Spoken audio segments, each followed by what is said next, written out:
So now we're here with Kyle Montemayor with WesTech Plumbing. Talk to me about the hidden parts of our home, because man, is it crucial to keep your pipes and your sewer lines in great condition, or else you might have a disaster on your hands.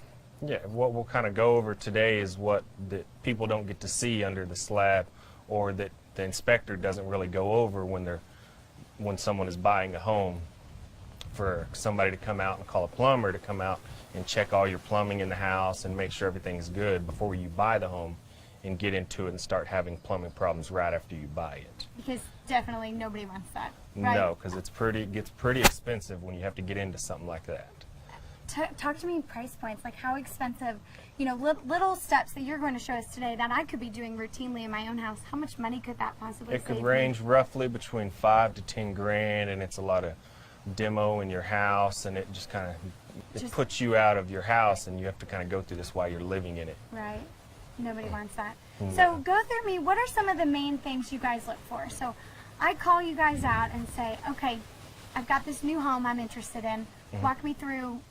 What do y'all do? What I'll kind of come in and do is I'll kind of check all your plumbing inside the house that I can kind of see. I'll kind of go out and check your water meter out in the alley and check and make sure there's no water leaks or that the meter's not spinning. If it is, I'll kind of come in and check and see what's making it spin before you buy it, to stop you from buying a house with a possible slab leak or something to that effect. Okay. Or the other option is I also come in with a camera system, and I'll come in and camera the lines and look at them and make sure that you're buying a house without any plumbing problems under that slab in the house. Okay. So now, plumbing problems under the slab in the house, what are those caused by? You know, what kind of triggers this stuff? It's just over time you've got settling on the house, and it could just be that the pipes are starting to get bad and older, and you could get cracks. It could get to the point of having roots in the line. Tree roots? Yes. Okay, tree and that's roots in the something line. nobody can predict. Yeah, and nobody knows, and you can't see it without the camera, and that's what the camera will do, is help you see those cracks. And I can go in and locate and show you where everything is before you buy it.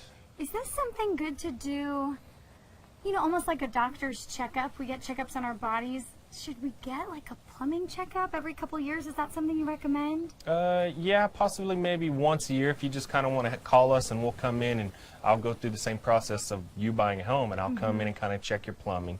If you want to go through the route of doing the camera, I'll come in and I'll run the camera system and check all your lines to make sure everything's good, so nothing could happen down the road and keep you from having stoppages or plumbing back up into your house. Okay. So obviously I've got to have the camera to do that high-tech camera work. So let's kind of set that concept aside for a minute. Let's walk in the house and just show me, you know, what could I be doing at home maybe before I need to call a plumber? Call a plumber? Okay. Yeah. What we can kind of do is we can go into the kitchen and we'll check under your kitchen sinks, check your faucets, make sure there's no water dripping or any signs of damage anywhere. So really it's just a matter of, I mean, turn on the faucet. Yeah, you can just kind of turn it on and then turn it back off, and then you're just looking for water that's going to keep running and not shutting off. Okay.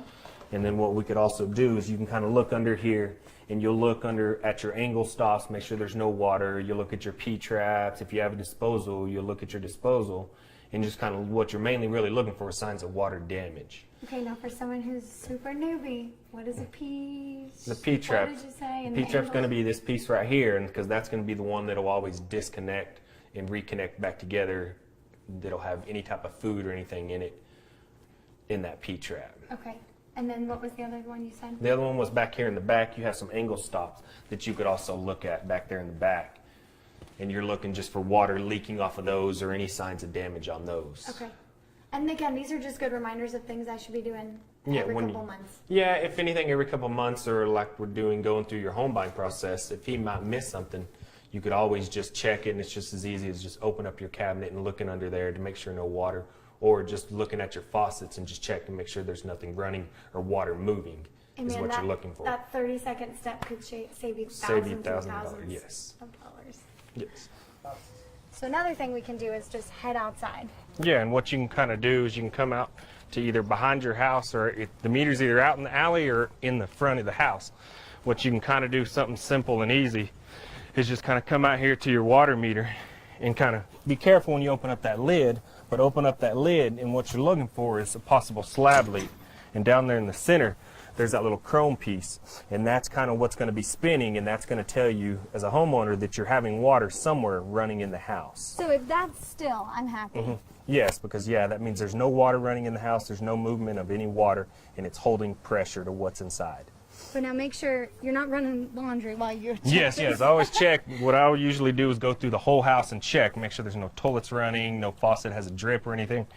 And then I'll come out here and check if nothing's running, and then that'll tell me that they either have a leak or if they don't leak by that piece spinning in the center. Okay. Now what's maybe the worst, like, I mean, if it's going and going, there's a huge leak. Yeah, it's sometimes what will happen is the kids will go in there and they'll flush the toilet, and then that'll make it spin. But it'll spin real quick and then it'll stop because that's just telling you that your toilet's back up filled. Okay, got it. So check under the sink, check my meter. Is that really all I can do myself? Yeah, that's kind of the easier things that you can do as a homeowner to kind of check everything. But there's options of going through and calling an actual plumber out, and what he'll do is he can come out and run a camera through your sewer lines and check your sewer going through it. So we've got that camera here. Tell me what you guys are looking at when you do this. When we're running the camera through your lines, what we're looking for is either breaks in the lines, possible bellies in your line, or the big one that's always a bigger one is the roots are always in your line, and that's where you start having your plumbing stoppages and backing up and sewer coming into the house. Worst case scenario. Worst case scenario, Like, horrible. I mean, that just seems horrible. it is, and it's pretty much what you have to kind of come in and do is not people like it, and it's pretty hard on the homeowner coming in and having to go through the damage of replacing pipes under your slab in the house. So once we turn this on, we won't right now, but once we turn this on, you guys literally just feed that. Where do you start? What it is on this side over here, there's a camera head. Okay. And so what it'll do is we'll push it through your sewer lines, and we can do videos, recordings, So where locate. are you starting now? You either start from a clean out that's accessible outside of your house, Okay. or there's options of getting on the roof and running through vents to look through your lines, and we can look through each individual line as we're running that camera. Wow. Once you've got the camera into the line, what are y'all looking for? What are you seeing? As you can see in a video that will show you, we're running a video through your sewer under the house, which is your sewer lines, and that's what you're looking for. Is you're looking for the cracks in the line, and you're looking for spots where the roots are growing in and clogging up your sewer system. Almost feels like a video game, maybe?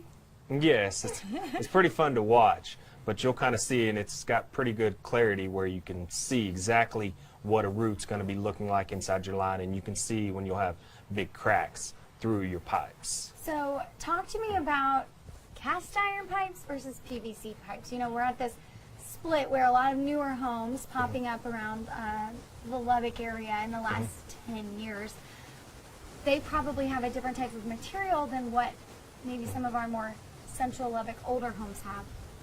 Why does that matter to me as a homeowner, and why does it matter to you as a plumber? Because when we're coming into cast iron, which that most of the time tells us that was in there since the home was built. So over time, those pipes can get to where they get bad and have cracks, get settling, get to where they put bellies and roots or start growing in. Compared to PVCs, most of the times going on newer houses, you have less of a probability of roots growing into those because they're sealed joint, compared to cast iron is just a piece of pipe stuck into a gasket connecting another piece. So that's kind of why we made the switch to PVC. Switch to PVC, yes. Okay. That ultimately, do you think, prevents more issues in the long run? Yes, being that PVC is kind of newer and it has a way to seal out those roots from coming in, compared to cast iron doesn't have a way to seal it. It's just kind of pushed in together off of a gasket. Now, if I'm not sure if I have a PVC or a cast iron underneath my house right now, how can I check that out? what you can do is you can call us at WesTech Plumbing, and we'll come out and we'll run the camera, and I can kind of show you anything and do any videos. I can transition it to my phone and come down and show you any problems that I see. I can show you it, and I can locate it and look at anything you want me to look at on your sewer lines. Cool. Cool. So really, when did we start seeing that local homes transition from cast iron to PVC? It was roughly around the 90s when they started switching over from cast iron to PVC, being that PVC is now out. So, what are we looking at here? What we're looking at here is a two-way clean out, and most of the time this either tells you that they've replaced the line outside and it's a PVC line, or it could be that the plumber has just came out and installed the two-way clean out, which it just kind of helps us out when we come to your house, and it just makes it accessible So for if us. I see this piece of PVC somewhere in my yard, that's not necessarily meaning I have PVC under my house. No, it Okay. could be that a plumber came out, that the homeowners called, and he's came out and installed just a two-way clean out on your house, or it's that this line is already brand new PVC outside. Which case, best case scenario there. Okay, cool.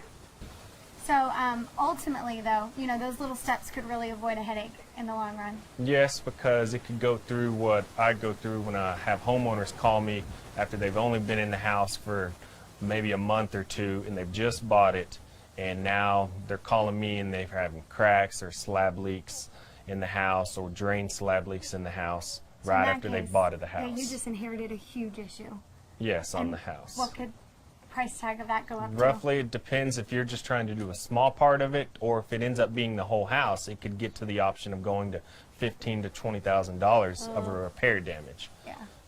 Just check it beforehand. Yeah, just always check it, or just call us out, and we can always just check anything you need at the house.